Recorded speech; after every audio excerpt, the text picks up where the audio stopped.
Essas questões precisam ser pensadas e essas questões precisam ser contempladas de uma forma precoce.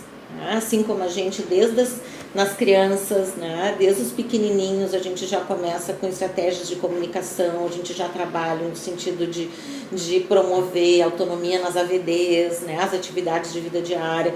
Da mesma forma, as questões todas relacionadas ao engajamento no mercado de trabalho precisam ser trabalhadas de uma maneira precoce. Então, eu acho que quando os nossos jovens entram na adolescência, a gente precisa dar uma atenção especial aos aspectos da cognição social, que é uma área que está muito relacionada com toda essa gama de comportamentos que se faz necessária para uma vivência em sociedade em nível de trabalho, né? Então, dos primeiros materiais que vocês vão receber como anexo é uma técnica que a gente chama de trabalhar as folhas das emoções. Nós vamos trabalhar, num primeiro momento, identificando as emoções, tá?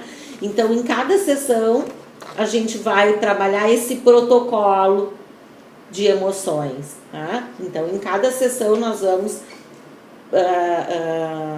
proporcionar ao adolescente com TEA que escolha uma emoção. Obviamente, isso já começou num trabalho anterior, e isso a gente faz na criança já pequenininha, né?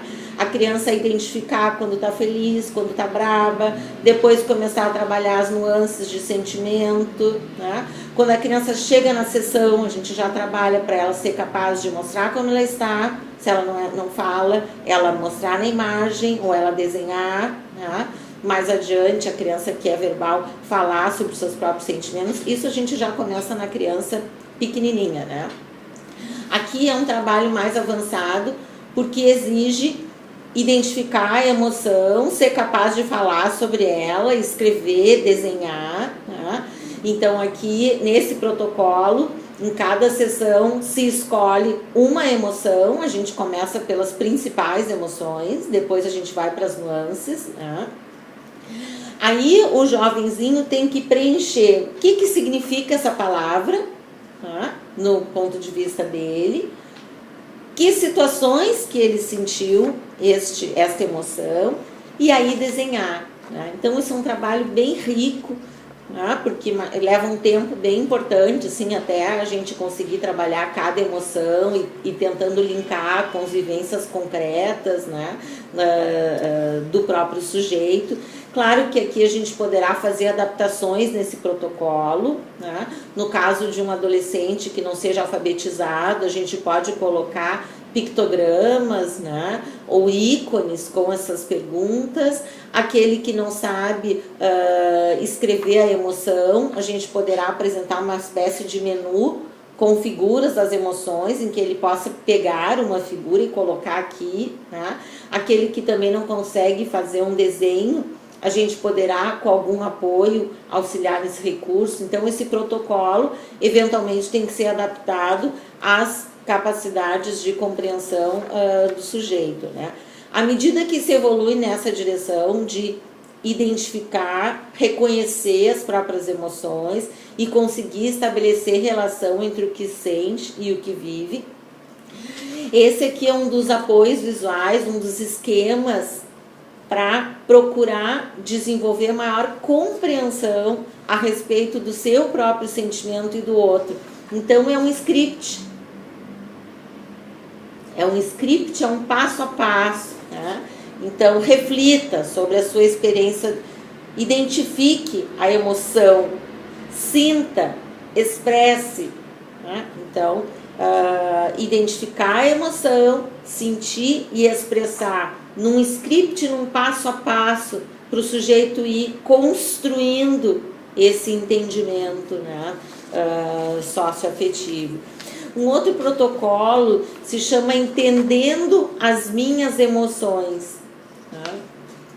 Então, aqui é um protocolo para avaliar eventos tristes, eventos estressantes. Então, preencha logo após um evento no qual você ficou muito chateado. Quando aconteceu esse evento? O que aconteceu? O que você sentiu? E aí tem várias várias expressões, desenho de várias expressões relacionados com sentimentos, para ajudar o sujeito a ter maior clareza sobre o que ele sentiu, né? Então isso é bem importante, porque tu imagina numa situação de trabalho, né? Quantas vezes a gente não se sente frustrado, não se sente confuso, não se sente triste, não se sente ameaçado, né? Não se sente enganado, coisas que acontecem no dia a dia no ambiente de trabalho. Como é que uma pessoa com transtorno espectro do autismo vai lidar com tudo isso, né? Com essas demandas socioafetivas no ambiente de trabalho, que a gente adulto, né, muitas vezes a gente tem dificuldade, né, em relação a essas questões. Então é uma espécie de exercício, né, cognitivo para instrumentalizar os nossos adolescentes já de uma forma assim bem precoce, para quando chegarem na vida adulta, essas habilidades estarem melhor elaboradas. Claro que isso é um processo, é um passo a passo. Aqui são sugestões, tá? Não preciso dizer, mas vou dizer, que muitas vezes a gente tem que ser literal. O transtorno espectro do autismo tem uma variabilidade imensa. Então aqui a gente tem ideias que, conforme o paciente que nós tenhamos, que esteja sob nosso acompanhamento, a gente vai ter que, obviamente, fazer alguma adaptação, mas a ideia aqui é dar dicas de trabalho, né? Eu não gostaria assim de encerrar esse curso e que vocês ficassem com a ideia de que a gente simplesmente tem que fazer o treino de habilidades vocacionais. O treino das habilidades vocacionais é importante, né? Mas somente ele não é o suficiente. Nós precisamos fazer uma ação terapêutica na área da cognição social, né? Porque ela é bem importante para garantir esse engajamento. Esse aqui é um outro protocolo, tá? Que é qual é o seu ponto de vista. Então são dadas várias situações, tá? Por exemplo, aqui, ó, eu não sei se o meu irmão vem comigo à minha apresentação na escola. O que eu sinto? Tá? Essa minha paciente colocou, eu me sinto confusa. E aí tem dois espaços, dois quadradinhos, que é, e será que uma outra pessoa sentiria a mesma coisa? Então, é dada uma situação, em primeiro lugar, o sujeito é solicitado a identificar como ele se sentiria, ele escreve, ele dá um nome para aquele sentimento, e o próximo passo é assim, será que uma outra pessoa sentiria a mesma coisa? O que ela poderia sentir? E essa minha paciente disse assim, preocupada. E tem mais um espaço. E uma outra pessoa, será que sentiria a mesma coisa? E ela respondeu, surpresa. Então, esse exercício de tomada de ponto de vista visa estimular, ampliar essa visão socioafetiva das relações, né? Isso é muito frequente. Muitas vezes a criança, o adolescente ou o adulto entra em crise ou tem uma ação exagerada porque ele não consegue fazer essa tomada de perspectiva. Ele sentiu determinada emoção e então para ele o outro sente a mesma coisa, né? Então essa técnica assim, é bem importante para trabalhar esse aspecto da tomada de perspectiva. Um outro protocolo é esse organograma, que a gente pode utilizar de várias maneiras. A gente pode trabalhar com a hierarquia da casa, a gente pode trabalhar com a hierarquia na escola, né? Diversos ambientes, de uma forma bem visual, para o sujeito entender. Eu tenho um caso de uma menina que ela está apresentando muitos problemas de comportamento na escola, porque ela tem extrema dificuldade nisso aqui. Então, ela acha que tem que fazer o que ela quer. Né? Ela acredita nisso, né? Para ela é assim, eu sei, eu faço, eu não sei, eu não faço. E eu tenho trabalhado com ela, não, existe uma hierarquia, né? A gente quando está na escola precisa fazer o que o professor pede, o professor precisa fazer o que o coordenador pede, o coordenador precisa fazer o que o diretor pede e o diretor precisa fazer o que o MEC determina, né? Para tentar que ela saia, né? Consiga ser estimulada e receber mais instrumentos, mais pistas, mais dicas para ela sair dessa posição tão egocentrada que dá esse caráter de um comportamento extremamente antissocial. E os comportamentos extremamente antissociais vão, obviamente, impossibilitar qualquer chance de engajamento na vida adulta, né? Em relação à autonomia, que é bem importante que a gente falou, esse protocolo é sobre os meus problemas em casa. Então, uma espécie de checklist de situações em casa, tá, que precisam ser administradas e como esse jovenzinho está administrando e como ele está lidando. E a partir daqui a gente vai construir dicas para um melhor desempenho, né?